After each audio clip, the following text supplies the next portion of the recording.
Good evening, dear friends. We're premiering on your screens tonight. We have never talked about our elbow joints before, but it also requires attention, and although it's not as common a problem as with other parts, it does happen. So today, we will learn how to relieve pain in the elbow joint area. This is the kind of thing that happens with epicondylitis. This condition happens when the epicondyles become inflamed.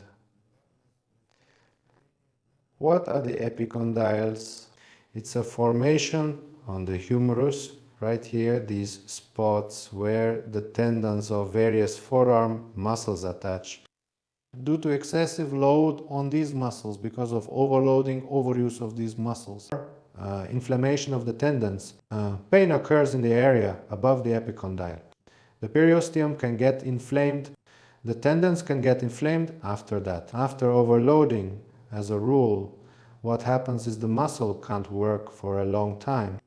During this period, it weakens, atrophies, and then the next load causes similar constant pain. And there is a restriction in the elbow joint area.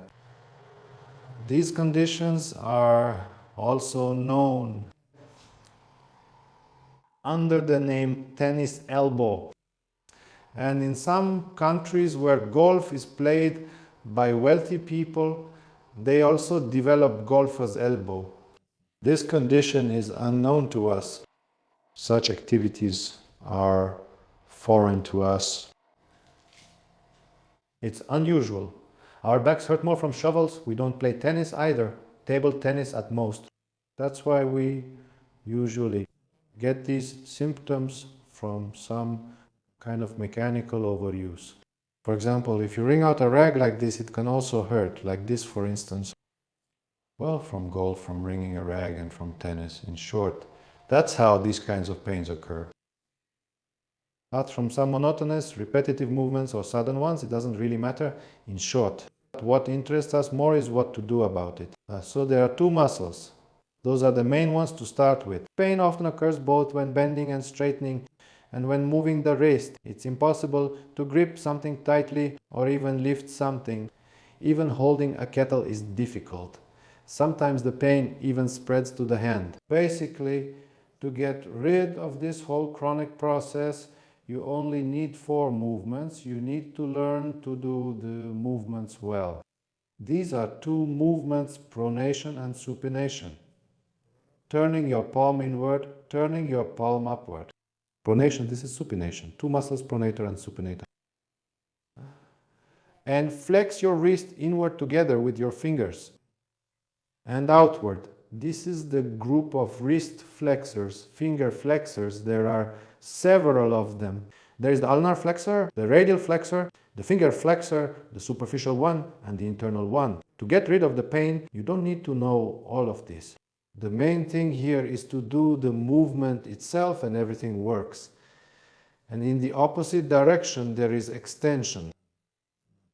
At the same time, with the help of these movements, you can also figure out what hurts the most. During the exercises we're about to do, all these muscles will be working in isolation.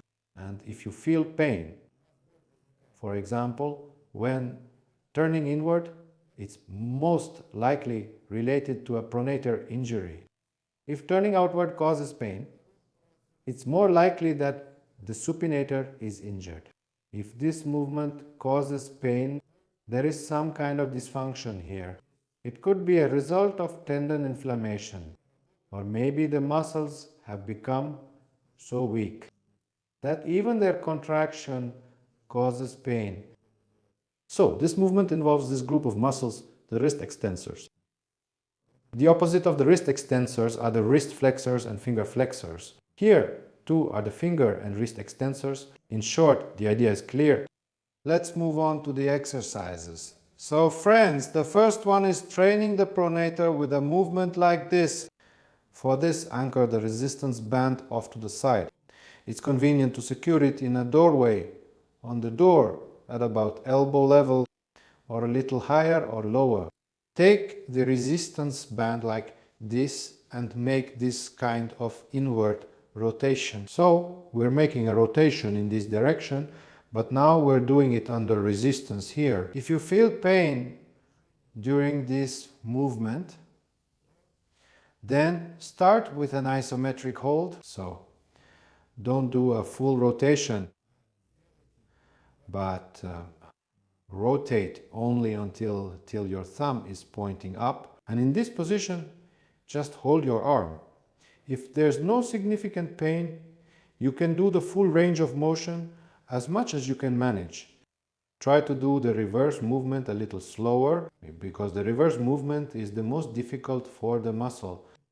This means the muscle gets the most load during the reverse movement. That was our pronator workout. 2 options. The first is dynamic, in motion, stretch, hold for a second, and then return, stretch and return. You can do the first movement a bit faster, but try to do the second one more slowly. If you feel pain during this exercise, you can use a thinner band, and if you still feel discomfort, even with a thin band, just do it. Do the movement either halfway or a bit more, and hold a static position there, so your muscle gradually gets used to the load. The second is training the supinator, the reverse movement. Here you take it. First we took it from the thumb side, so the band was on that side. Now you take it from the opposite side, from the pinky side, where you have the long part of the band, and here you make a turn like this, rotating your wrist so your palm faces up. This is how we train the supinator. Here it's the same thing. Choose the right resistance band and do repetition. The number of reps should be from 5 to 10. If it's too easy, use a band with more resistance. If it's too hard, just do a static hold.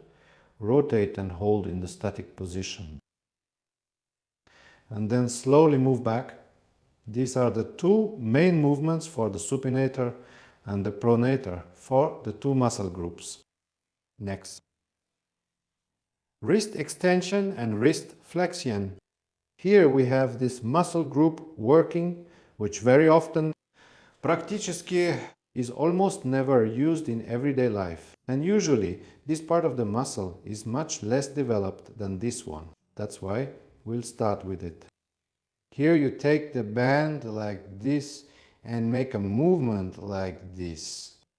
So when we extend the wrist, the muscles on the back side of the forearm are engaged. The extensor group is located here. The wrist extensors are here. The finger extensors. That's it. And you should choose the number of repetitions so that you feel a slight fatigue, but no pain. There are other ways to do this exercise, for example, when the band is not on the side but underneath. Here you also take it and pull it up like this. It works well too. The entire upper muscle group is engaged. If you want to add extra load specifically to your fingers, to the finger extensors, that's also possible. You can do this as an isometric hold as well. Hold it like this, because the finger extensors are usually weaker than the wrist extensors. And then you can also do this movement dynamically. There you go. Train these muscles. Add a small range of motion. You can also train the pronator and supinator from this position. Here too, if you take it from the thumb side, you also make the same turn. Try to do the reverse movement more slowly. This works the pronator, and the opposite direction works the supinator. For example, if you try to train the pronator and supinator foot, you have a rim. And let's say this movement happens without pain, the Hopierva rim. But during this movement, you feel some pain or discomfort during the first 3 workouts, you only train the movement that happens without pain. Then, after some time, it becomes easier to do the opposite movement. How's that? Because even if you put a load, for example, on the pronator, the supinator is still doing a certain amount of work. That at this time, the muscle also maintains a certain tone. That is, it is still being loaded. So, train this way.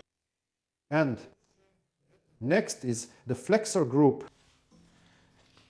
It is usually well developed, but sometimes it requires additional load.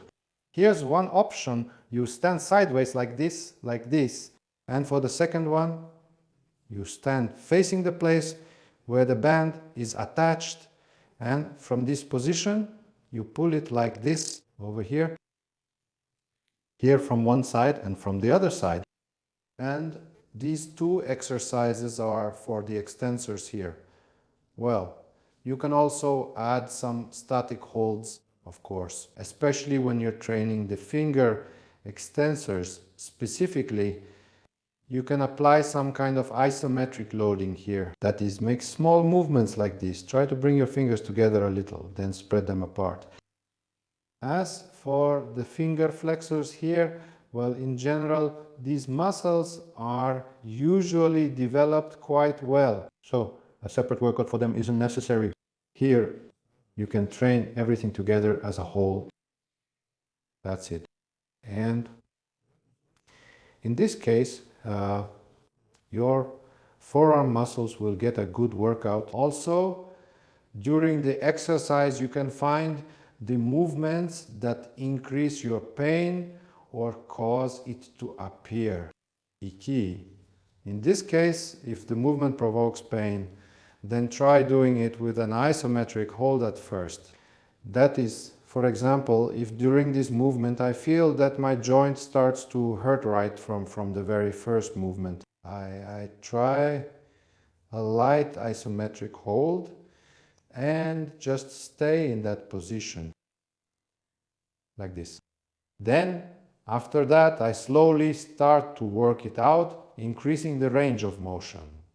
Well, friends, now be more careful with your new elbows, because now you've got some pretty serious force in your hands that all these muscles can generate. And keep in mind that having powerful pronators also means you now have a big responsibility on your shoulders. Exercises have a positive effect from the very first days of training. So don't be shy about describing any improvement in the comments if you notice it.